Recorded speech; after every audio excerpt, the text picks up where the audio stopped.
Hello friends, welcome to VK channel. இன்னைக்கு நாம மிகவும் டேஸ்டியான பிசிபெலாபாத் பண்ண போறோம். வாங்க வீடியோக்குள்ள போவோம். 3/4 டம்ளர் அரிசி, 1/2 டம்ளர் துவரம் பருப்பு, இது ரெண்டுத்தையும் ஒரு 10 நிமிஷம் ஊற வச்சுட்டு நல்லா வாஷ் பண்ணிட்டு இப்போ நாம இதை வேக வைக்கலாம். இப்போ 1/4 டம்ளர் அரிசி பருப்பு சேர்ந்ததுக்கு நாம இப்போ 4 டம்ளர் தண்ணி ஊற்றி வேக வைக்க போறோம். தண்ணி தாராளமாக இருக்கணும், தீயக்கூடாது. கொஞ்சமா இதுக்கு அரிசிக்கு தேவையான அளவு நாம இதுல உப்பு சேர்த்துக்கலாம். குக்கரை மூடிட்டு நாம 4 விசில் வர வரைக்கும் இதை வேக வச்சுக்கலாம். இப்ப நாம சாதம் சிம்மில் வச்சுட்டோம். 4 விசில் வரத்துக்குள்ள நாம மசாலாக்கு தேவையான பொருளா சேர்த்து நாம மசாலா ரெடி பண்ணிக்கலாம். அதுக்கு நாம பேன் வச்சு கடாயை வச்சுட்டு 1 டீஸ்பூன் ஆயில் சேர்த்துக்கோங்க. ஆயில் ஹீட் ஆனதும் நாம கடலைப்பருப்பு 1 ஸ்பூன், உளுத்தம்பருப்பு 1 டீஸ்பூன், சீரகம் 1 டீஸ்பூன், சோம்பு 1 டீஸ்பூன், மிளகு 2 டீஸ்பூன், காஞ்ச மிளகாய் ஒரு 4,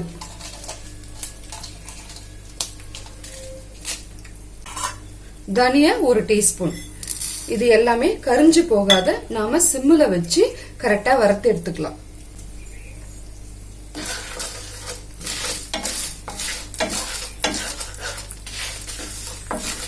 கடைசியா 2 ஸ்பூன் தேங்காய் சேர்த்துக்கோங்க. 2 வதக்கிக்கோங்க. இப்ப நாம காயெல்லாம் வேக வைக்க போறோம். அதுக்கு ஒரு அகலமான பாத்திரம் எடுத்துட்டு அது காஞ்சத ஒரு 2 ஸ்பூன் மட்டும் ஆயில் சேர்த்துக்கோங்க.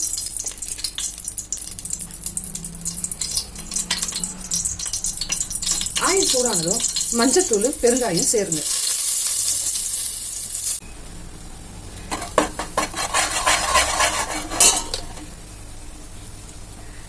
நீல வாக்குல அரிஞ்ச ஒரு பெரிய வெங்காயம், 2 பச்சை மிளகாய்,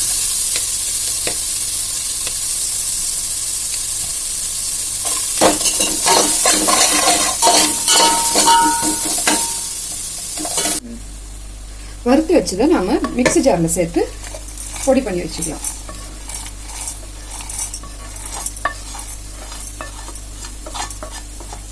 தண்ணி எதுவும் சேர்க்காதீங்க. லைட்டா வதங்குனதும் நறுக்குன்னு 2 தக்காளியை சேர்த்துக்கோங்க. லைட்டா வதக்கிக்கலாம். அடுத்தது நாம பிடிச்ச காய் எதுவா இருந்தாலும் சேர்த்துக்கலாம். நான் இதுல அவரைக்காய், வெண்டைக்காய், உருளைக்கிழங்கு, கேரட், முருங்கைக்காய் இதெல்லாம் நாம சேர்த்து வதக்கிக்கலாம். இப்போ நாம அரைச்ச பொடியை சேர்க்க போறோம். அரைக்கும் போதே வாசனை சும்மா கம கமன்னு இருக்குது. நல்லா கலந்துக்கோங்க. காய் வேகிற அளவுக்கு நாம தண்ணி சேர்த்துக்கலாம்.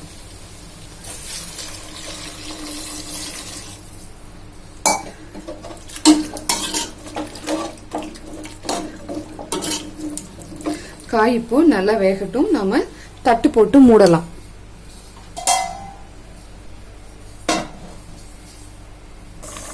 காயெல்லாம் நல்லா வெந்துடுச்சு.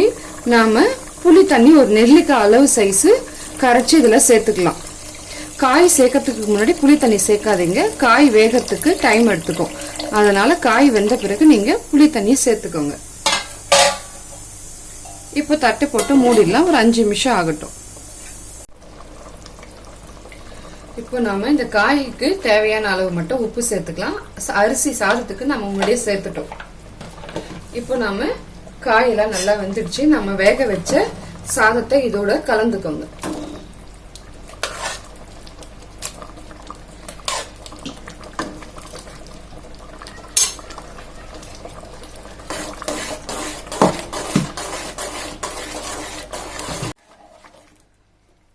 இப்போ எல்லாமே நல்லா சாதம் நல்லா கலந்து விடுங்க. எதுவும் கட்டி எதுவும் படாத அளவுக்கு நீங்க கலந்து விட்டு ஒரு 5 நிமிஷம் நாம தட்டு போட்டு மூடி வச்சுக்கலாம்.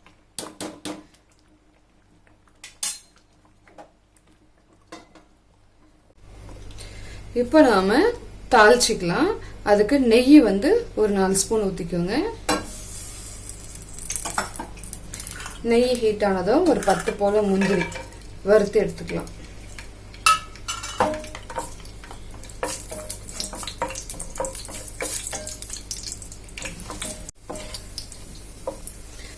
எடுத்துக்கோங்க.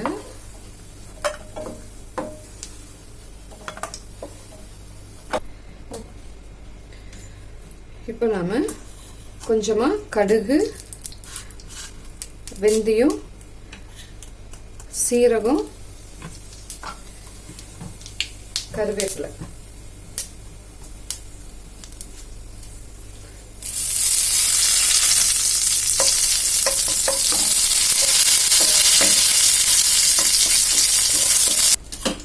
முந்திரியை நாம சாதத்தோட சேர்த்துக்கலாம். பொரிச்சதையும் தாளிச்சதையும் இதில் கலந்துக்கணும்.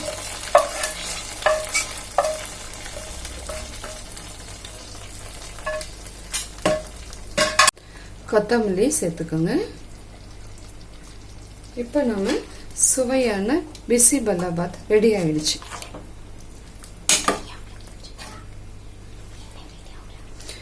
இந்த வீடியோ உங்களுக்கு பிடிச்சிருந்தா விகே சேனலுக்கு லைக் பண்ணுங்க, ஷேர் பண்ணுங்க, சப்ஸ்கிரைப் பண்ணுங்க.